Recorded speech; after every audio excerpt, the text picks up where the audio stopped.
Hello dear students, welcome to TWS academy. শুভ সকাল। General awareness এবং জিকের 53 ক্লাস গুরুত্বপূর্ণ প্রশ্ন থাকছে, সকলে সেলা ক্লাসটি শেষ পর্যন্ত দেখবে। This is Arabul Rahman. প্রতিদিন তোমাদের এই ক্লাসটি আমি কন্টিনিউ করছি এখনো, তো অবশ্যই কিন্তু তার জন্য তোমরা ক্লাসটিতে একটা করে লাইক করে দেবে যুক্ত হওয়ার সাথে সাথে। লা নিনার উৎপত্তির সাথে কোন মহাসাগর সম্পর্কিত? লা নিনা, এল নিনা, এগুলো হচ্ছে এক এক ধরনের সামুদ্রিক স্রোত, এগুলো হচ্ছে সামুদ্রিক ঘটনা। এর কারণে কিন্তু পৃথিবীব্যাপী বিভিন্ন ধরনের জলবায়ু বৈষম্য বা জলবায়ুর কিন্তু পরিবর্তন দেখা যায়। ওকে, সো এই লা নিনার উৎপত্তির সঙ্গে কোন মহাসাগর সম্পর্কিত? অ্যান্সার হচ্ছে এটা প্রশান্ত মহাসাগরে লা নিনার উৎপত্তি হয়। পেরু বা ইকুয়েডর, এই যে উপকূলবর্তী অঞ্চলগুলো আছে দক্ষিণ আমেরিকা, সেখানে কিন্তু লা নিনার উৎপত্তিটা হয়ে থাকে। এছাড়া পরের প্রশ্ন আমরা যদি দেখি, রামচন্দ্র পাণ্ডুরঙ্গ নিম্নের কোন ঐতিহাসিক ব্যক্তির প্রকৃত নাম? রামচন্দ্র পাণ্ডুরঙ্গ নামে পরিচিত ছিলেন কে?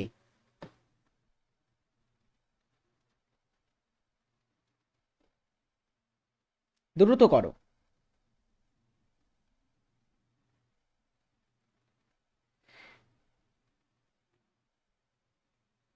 অ্যান্সার কি হচ্ছে? দেখো, রামচন্দ্র পাণ্ডুরঙ্গ নামে যিনি পরিচিত ছিলেন তিনি হচ্ছেন তাতিয়া তোপি। তাতিয়া তোপে তিনি কানপুরে মহাবিদ্রোহে নেতৃত্ব দিয়েছিলেন। কোথায় নেতৃত্ব দেন? কানপুরে কিন্তু মহাবিদ্রোহে তিনি নেতৃত্ব দিয়েছিলেন। তাতিয়া তোপে। নেক্সট প্রশ্ন দেখি আমরা। পরের প্রশ্ন হচ্ছে, রাজ্যসভার চেয়ারম্যান কে ছিলেন? রাজ্যসভার চেয়ারম্যান কে হন?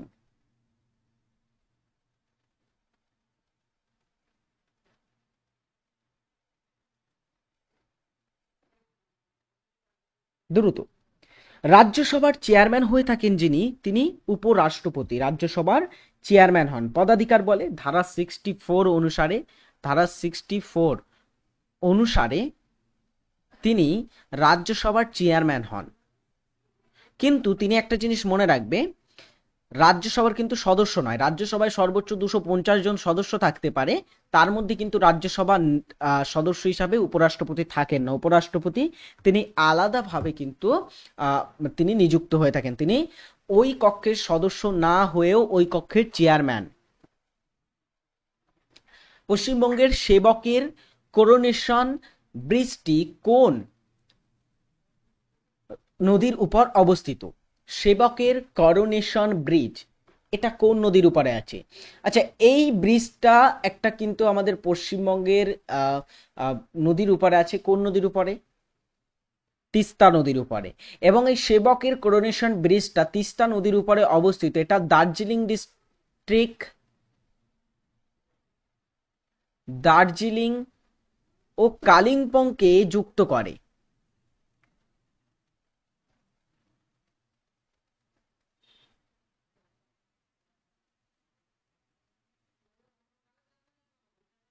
ওকে, দার্জিলিং এবং কালিম্পং দুটো ডিস্ট্রিক্টকে এই ব্রিজের দ্বারা যুক্ত করা হয়। প্রাণীদেহে ভারসাম্য নিয়ন্ত্রণ করে গুরু মস্তিষ্ক, লঘু মস্তিষ্ক, হাইপোথ্যালামাস, নান। এর মধ্যে কোনটি প্রাণীদেহের ভারসাম্য রক্ষা করে থাকে?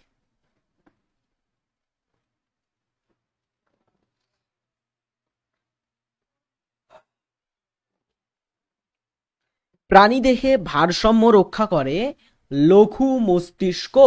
লঘু মস্তিষ্ক প্রাণীদেহের ভারসাম্য রক্ষা করে থাকে। কোথায় সামুদ্রিক খাদ্য ও খনিজ তেলের সম্ভার রয়েছে? সামুদ্রিক খাদ্য খনিজ তেল কোথায় পাওয়া যায়? আচ্ছা, মহীসোপান, মহীঢাল, মহীজাগন এবং সমুদ্রের ভূমি, গভীর সমুদ্রের ভূমি, এগুলো কি? এগুলো হচ্ছে সমুদ্রের বিভিন্ন সমুদ্রের নিচের ভূমিরূপ। যেমন সমুদ্রের উপরে বিভিন্ন ভূমিরূপ থাকে, পাহাড়, পর্বত, ভলক্যানো। এই যে আমাদের সমুদ্রের উপরের বা আমাদের ভূপৃষ্ঠের বিভিন্ন ভূমিরূপ, তেমনই সমুদ্রের নিচেও কিছু ভূমিরূপ আছে, যার মধ্যে আমরা যদি দেখি একটা মহাদেশ বা একটা ভূখণ্ড এবং সমুদ্রের মধ্যকার প্রথম যে অংশ সেটাকে বলা হয় মহীসোপান, অর্থাৎ সমুদ্রে নিমজ্জিত মহাদেশীয় অংশটাকে কি বলি? মহীসোপান। এটার ঢাল খুবই কম হয়, এবং এটা একটু অগভীর প্রকৃতির হয়, এটার গভীরতা তেমন বেশি থাকে না। এখানেই কিন্তু সামুদ্রিক খনিজ এবং সামুদ্রিক তেলের সম্ভারটা থাকে। Okay, option A is right answer. তো মহীসোপানটা কি? মহীসোপানটা কিন্তু একদমই সমুদ্র এবং মহাদেশীয় অংশ।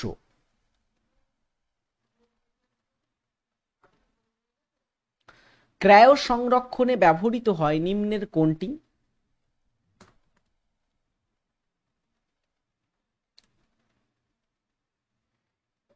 ক্রায়ো সংরক্ষণে কোনটির ব্যবহার করা হয়? দ্রুত।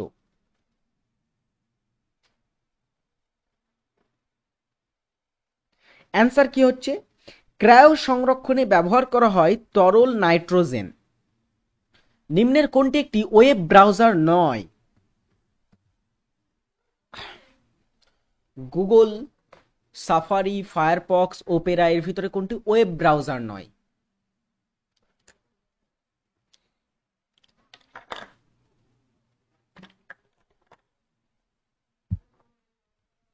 দেখো, ওয়েব ব্রাউজার নয় এর ভিতরে যেটি, সেটা হচ্ছে গুগল। তাহলে গুগলটা কি? গুগলটা হচ্ছে একটা সার্চ ইঞ্জিন।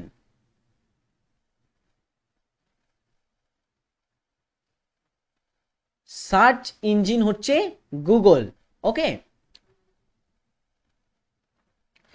বৈদ্যুতিক বাল্বের ফিলামেন্টে টাংস্টেনে কি থাকে? বৈদ্যুতিক যে বাল্বগুলো থাকে তার যে ফিলামেন্ট হয় সেখানে টাংস্টেনের ব্যবহার করা হয়। কেন করা হয়? কারণ টাংস্টেনটা খুবই কিন্তু স্ট্রং একটা ধাতু, টাংস্টেন। সেই টাংস্টেনের একটা বিশেষ বৈশিষ্ট্য আছে, সেটা থাকার কারণেই কিন্তু টাংস্টেনটাকে বাল্বের ফিলামেন্ট হিসাবে ব্যবহার করা হয়। কি বৈশিষ্ট্যের জন্য? এর রোধ উচ্চ ও উচ্চ গলনাঙ্ক। উচ্চ রোধ ও গলনাঙ্ক মানে দুটোই উচ্চ বোঝানো হচ্ছে, নিম্ন রোধ ও গলনাঙ্ক মানে দুটোই নিম্ন বোঝানো হচ্ছে, অর্থাৎ রোধও নিম্ন, গলনাঙ্কও নিম্ন। উচ্চ রোধ ও নিম্ন গলনাঙ্ক মানে দুটো ডিফারেন্ট, নিম্ন রোধ ও উচ্চ গলনাঙ্ক এটাও দুটো ডিফারেন্ট। তো এখানে আমরা কি কারণে ফিলামেন্টে টাংস্টেনে ব্যবহার করে থাকি বা টাংস্টেন ধাতু তার ব্যবহার করা হয়?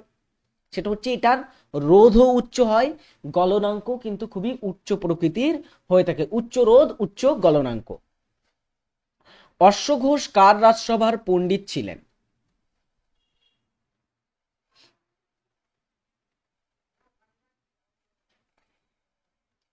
অশ্বঘোষ ইনি একজন বৌদ্ধ পণ্ডিত ছিলেন, বৌদ্ধ ধর্মের সঙ্গে তিনি যুক্ত ছিলেন এবং তিনি বুদ্ধ চরিত রচনা করেন।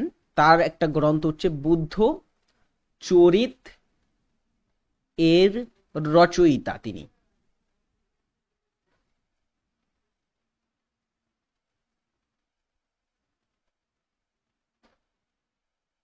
তাই না? তো এই অশ্বঘোষ কার রাজসভার পণ্ডিত ছিলেন? কনিষ্কের রাজসভার পণ্ডিত ছিলেন। কনিষ্ক তিনি যিনি চতুর্থ বৌদ্ধ সম্মেলন যেটা কিন্তু আহ্বান করেছিলেন, এটাও মনে রাখবে। স্বরাজ আমার জন্মগত অধিকার উক্তিটি নিম্নের কার? স্বরাজ আমার জন্মগত অধিকার, এই উক্তিটি নিম্নের কে দিয়েছিলেন? এটা আজকে তোমাদের হোমওয়ার্ক দিয়ে রাখবো। তো সকলেই মনে করে এই প্রশ্নটার উত্তর কিন্তু কমেন্টে জানিয়ে যাবে। সকলের কাছ থেকে আমি এই প্রশ্নটার উত্তর আশা করছি এবং সকলে কমেন্ট করে জানাবে আমাদের TWS একাডেমি থেকে প্রিপারেশন নিয়ে তোমাদের কেমন লাগছে এবং ক্লাসগুলো কেমন লাগছে। ওকে, চলো। মাইটোসিস কোষ বিভাজনের কোন দশায় নিউক্লিয় পর্দার অবলুপ্তি ঘটে? মাইটোসিস কোষ বিভাজন, আচ্ছা, কোষ বিভাজনের আমরা সাধারণত যদি দেখি মাইটোসিস কোষ বিভাজন এটা উন্নত কোষ দিয়ে হয়ে থাকে। মাইটোসিস কোষ বিভাজনের 4টি দশা হয়, প্রোফেজ, মেটাফেজ, অ্যানাফেজ, টেলোফেজ, যার মধ্যে প্রোফেজ হচ্ছে প্রথম দশা এবং টেলোফেজ হচ্ছে শেষ দশা। আমি লিখে দিচ্ছি এখানে, প্রথম দশা এবং টেলোফেজ হচ্ছে শেষ দশা। ওকে, এখানে কোন দশায় নিউক্লিয় পর্দার অবলুপ্তি ঘটে? প্রথম দশায় ঘটে, অর্থাৎ প্রোফেজ দশায় কিন্তু নিউক্লিয় পর্দার অবলুপ্তি ঘটে। আর টেলোফেজ দশায় গিয়ে দুটো আপত্য নতুন নিউক্লিয়াস তৈরি হয়ে নতুন দুটি কিন্তু কোষ তৈরি হয় নিউক্লিয়াস যুক্ত। ওকে, দুটো আলাদা আলাদা কোষ তৈরি হয় টেলোফেজ দশায়। হুয়াংহো অববাহিকার সৃষ্ট সমভূমি কি ধরনের সমভূমি?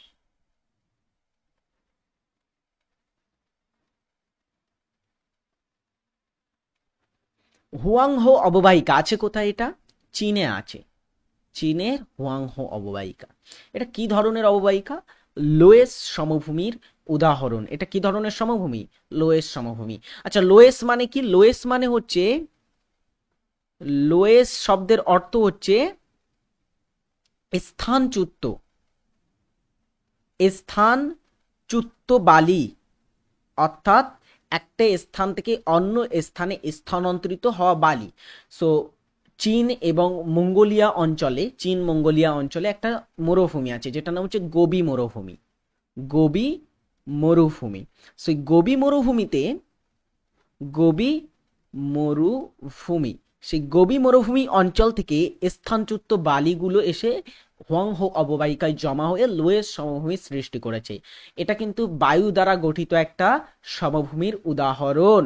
ওকে, এছাড়া আমরা যদি দেখি পলি গঠিত সমভূমির উদাহরণ, আমরা গাঙ্গেয় সমভূমির উদাহরণ নিতে পারি। গাঙ্গা, ব্রহ্মপুত্র, ব্রহ্মপুত্রটা প্লাবন সমভূমির মধ্যে আসে, এটা ব্রহ্মপুত্র অববাহিকাটা প্লাবন সমভূমির মধ্যে আসে, কারণ ব্রহ্মপুত্র অববাহিকায় প্রায়শই কিন্তু বন্যা হয়ে থাকে, সেখানে প্লাবন ভূমি দেখা যায়। আচ্ছা, পলিগঠিত সমভূমি যেটা বলছিলাম সেটার উদাহরণ কিন্তু আমরা গঙ্গা এবং সিন্ধু অববাহিকার যে সমভূমি আছে সেটাকে বলতে পারি।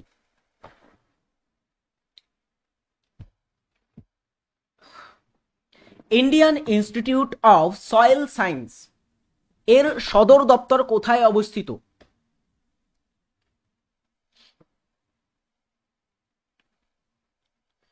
Indian institute of soil science, ভেবে চিন্তে অ্যান্সার করো।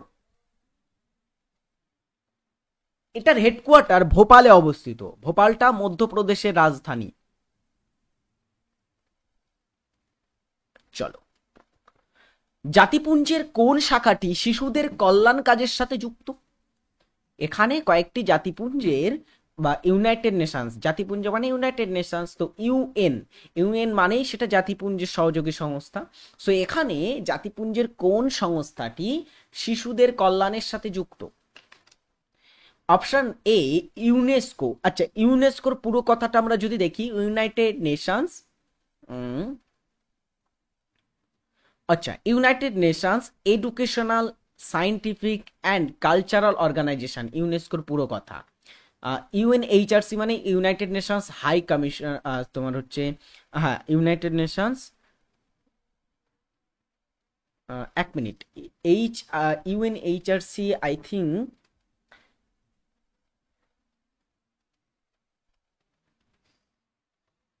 এক মিনিট ধরো, ইউএনএইচআরসি মানে হচ্ছে United Nations human rights council, মানে জাতিপুঞ্জের মানবাধিকার কর্মসূচি বা মানবাধিকার কাউন্সিল, ঠিক আছে? ওকে, সরি সরি সরি, এই সিআর দেওয়া আছে, এক মিনিট, এই সিআর মানে এটা হাই কমিশনার হয়, আমি যেটা প্রথমেই বলছিলাম, এক মিনিট, সরি সরি সরি, এটা ইউনাইটেড নেশনস হাই কমিশনার হবে, ঠিক আছে? হাই কমিশনার ফর রিফিউজি, আর মিনস হচ্ছে রিফিউজি, রিফিউজিদের জন্য হাই কমিশন, ঠিক আছে? United Nations high commission for refugee.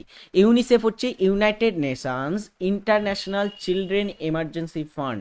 ইউনিসেফের পুরো কথা, চিলড্রেন এমার্জেন্সি ফান্ড মিনস এটা শিশু কল্যাণের সাথে যুক্ত। United Nations international children's emergency fund, UNICEF. আর UNEP, United Nations environment programme, এটা পরিবেশ কর্মসূচির সাথে সম্পর্কিত। জীবনের জলসাঘরে নাম, সরি, কার জীবনীর নাম জীবনের জলসাঘরে? একজন ব্যক্তির জীবনীর নাম, জীবনী বা আত্মজীবনীমূলক একটা গ্রন্থ জীবনের জলসাঘরে, এটা কার? দিলীপ কুমার, মান্না দে, আশা ভোসলে, হেমন্ত মুখোপাধ্যায়, বিভিন্ন ব্যক্তিদের নাম আছে, এর মধ্যে অ্যান্সার হবে মান্না দে। মান্না দে ইনি একজন কে ছিলেন? গায়ক, সিঙ্গার ছিলেন, একজন সঙ্গীত শিল্পী ছিলেন মান্না দে। এবং মান্না দের প্রকৃত নাম কি বলতো? প্রকৃত নাম কি বলতে পারবে? তার প্রকৃত নাম হচ্ছে প্রবোধ চন্দ্র দে। তিনি সংক্ষেপে মান্না দে নামে পরিচিত। প্রবোধচন্দ্র দে। ওকে, রেলওয়ে ফাউন্ডেশন ব্যাচ, যারা এখনো ভর্তি হওনি বা যারা এখনো রেলওয়ে ফাউন্ডেশন ব্যাচে অ্যাডমিশন নিতে পারোনি তাদেরকে আরও একবার বলি, রেলওয়ে ফাউন্ডেশন ব্যাচের ক্লাস কিন্তু অলরেডি শুরু হয়ে গেছে। যারা যুক্ত হওনি তারা সকলে রেলওয়ে ফাউন্ডেশন ব্যাচে অ্যাডমিশন নিয়ে নেবে। এখানে কিন্তু দুর্দান্ত ক্লাস তোমাদের স্যারেরা করাচ্ছেন। বিগত কিন্তু তোমার কয়েকদিন ধরে ক্লাস হচ্ছে। এখানে যারা ক্লাস করছো তারা একটু আমাদের ক্লাস সম্পর্কে ফিডব্যাকটাও কমেন্টে কিন্তু জানিয়ে যাবে সকলে। ওকে, পরের প্রশ্নে আমরা আসি। TWS একাডেমি অ্যাপ কিন্তু তোমাদের ডাউনলোড করতে হবে, না হলে ভর্তি হতে পারবে না।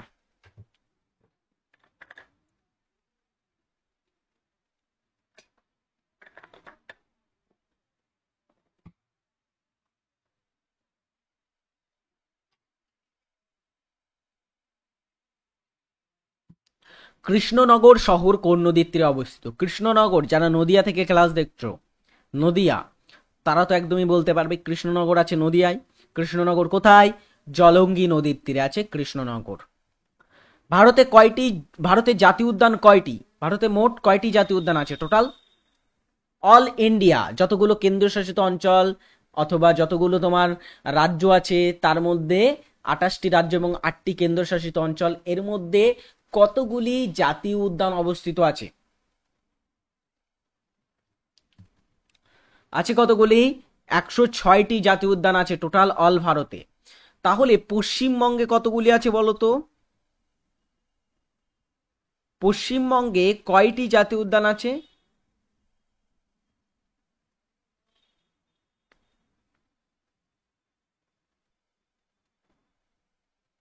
পশ্চিমবঙ্গে জাতীয় উদ্যান আছে টোটাল 6টি। 106টির ভিতরে 6টি পশ্চিমবঙ্গে, বাকি 100টি অন্যান্য আমাদের দেশের অন্যান্য প্রান্তে ছড়িয়ে আছে। 1872 সালে কলকাতায় ন্যাশনাল থিয়েটার প্রতিষ্ঠা করেছিলেন দ্বিজেন্দ্রনাথ ঠাকুর, গিরিশচন্দ্র ঘোষ, প্রমোদ চৌধুরী এবং রামমোহন রায়। 1872-এ কলকাতাতে কিন্তু ন্যাশনাল থিয়েটার প্রতিষ্ঠিত হয়েছিল। সো এই যে ন্যাশনাল থিয়েটারটা কলকাতাতে প্রতিষ্ঠিত হয় 1872, এটার প্রতিষ্ঠাতা কে ছিলেন? তিনি হচ্ছেন গিরিশচন্দ্র ঘোষ। আচ্ছা, ইউনেস্কো, একটু আগেই বলছিলাম, United Nations Educational, Scientific and Cultural Organization, যেটাকে আমরা ইউনাইটেড নেশনসের একটা তোমার সংস্থা বলে থাকি বা ইউনাইটেড নেশনসের আন্ডারের একটা সংস্থা। এই সংস্থাটির হেডকোয়ার্টার আছে কোথায়?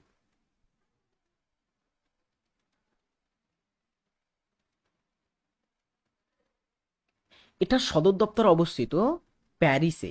কোথায়? প্যারিসে। ভারতীয় সংবিধানের 66 নম্বর ধারার বিষয়টি হলো, 66 নম্বর ধারায় কি বিষয় আছে? সুপ্রিম কোর্টের সাংবিধানিক গঠন, উপরাষ্ট্রপতির নির্বাচন পদ্ধতি, বিধান পরিষদের সৃষ্টি ও অবলুপ্তি, অর্থ বিলের সংজ্ঞা।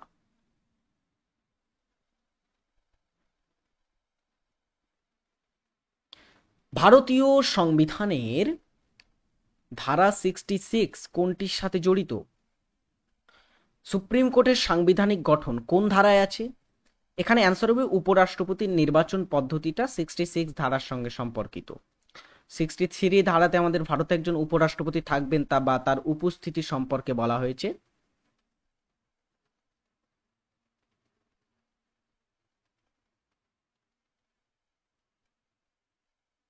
উপরাষ্ট্রপতি পদের উল্লেখ করা হয়েছে 66 ধারাতে। তারপর 66 ধারা তার নির্বাচনের সম্পর্কে বলা হয়েছে।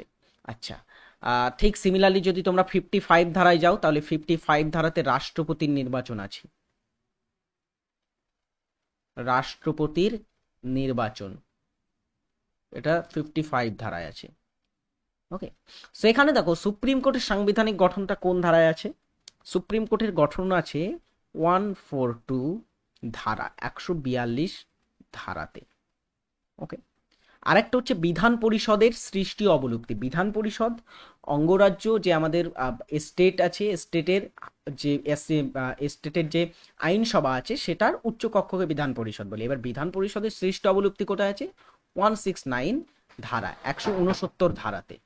আর একটা হচ্ছে অর্থবিলের সংজ্ঞা, কোথায় আছে? অর্থবিলের সংজ্ঞা 110 ধারাতে। ওকে, এবারে এখানে অনেকে আবার একটা 280 করে দেয়, সেটা করলে একদমই ভুল হবে। 280টাতে অর্থ কমিশন, ঠিক আছে, অর্থ কমিশন, মানি বিল আলাদা জিনিস, আর তোমার হচ্ছে ফাইন্যান্স কমিশন, এই দুটো কিন্তু আলাদা বিষয়। ওকে, দুটো কিন্তু আবার গুলিয়ে ফেলো না জানো। তো ধারাগুলো এগুলো মনে রাখবে। আর ধারা 66-এ এটা কিন্তু উপরাষ্ট্রপতির নির্বাচনকে বোঝায়। ঠিক তার থেকে 10 ধারা পিছিয়ে আসো, ধারা 55, সেখানে তোমরা রাষ্ট্রপতির নির্বাচন সংক্রান্ত বিষয় বা রাষ্ট্রপতির নির্বাচন পদ্ধতিটা পেয়ে যাবে। তামপারা হ্রদ কোন রাজ্যে অবস্থিত? ভারতের একটা এটা রামসার সাইট হিসাবে স্বীকৃত হ্রদ তামপারা হ্রদ। এই তামপারা লেকটা কোথায় আছে?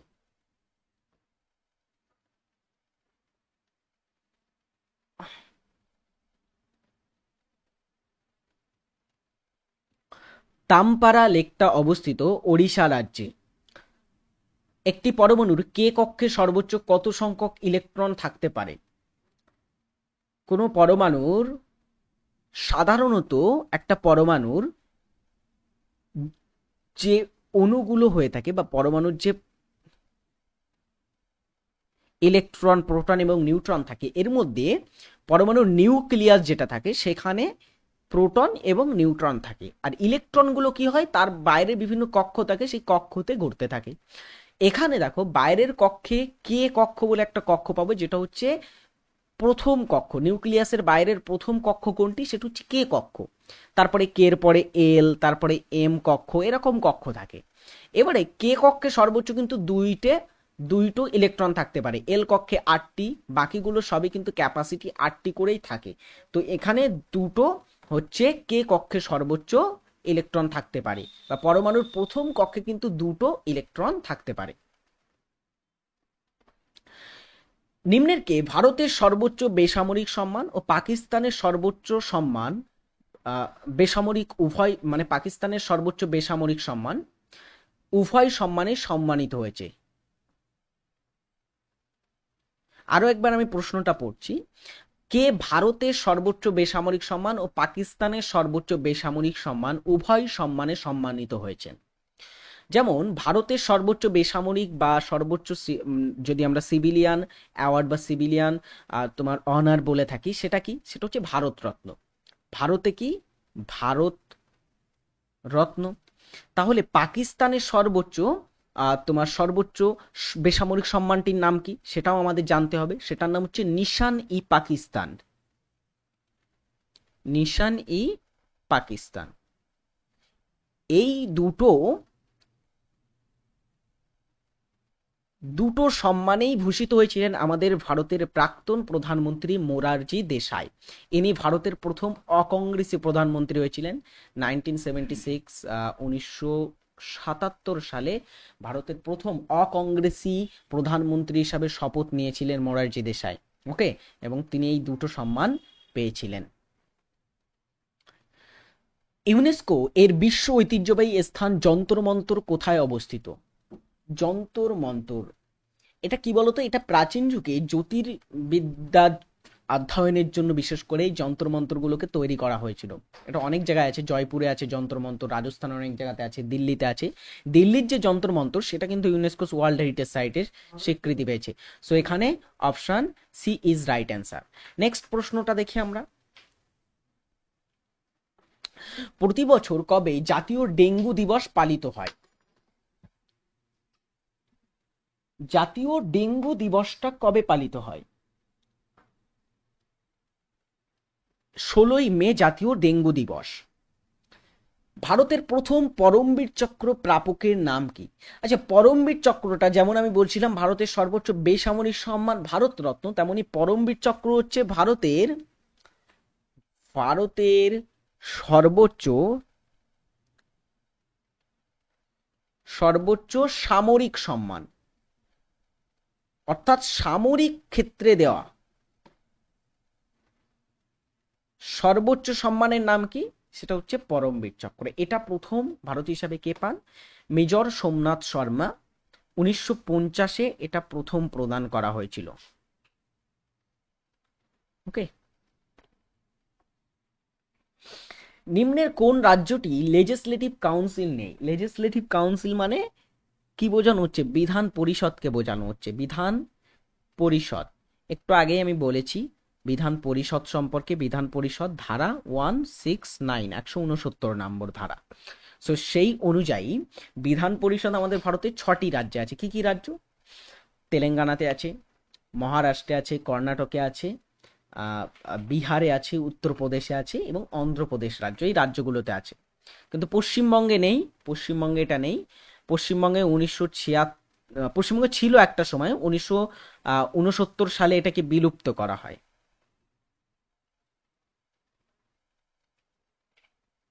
পশ্চিমবঙ্গ থেকে বিধান লেজিসলেটিভ কাউন্সিলটা কবে উঠিয়ে নেওয়া হয়? 1969-এ। কিন্তু সিএনজির সম্পূর্ণ নাম কি? সিএনজি, এটার সম্পূর্ণ নাম কি?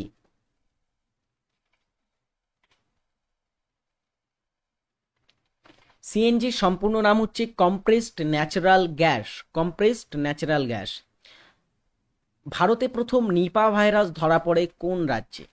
আচ্ছা, নিপা এটা একটা ভাইরাস ঘটিত রোগ। নিপা ভাইরাস বাদুড় দ্বারা ছড়িয়ে থাকে। বাদুড় দ্বারা এই ভাইরাসটা ছড়ায়।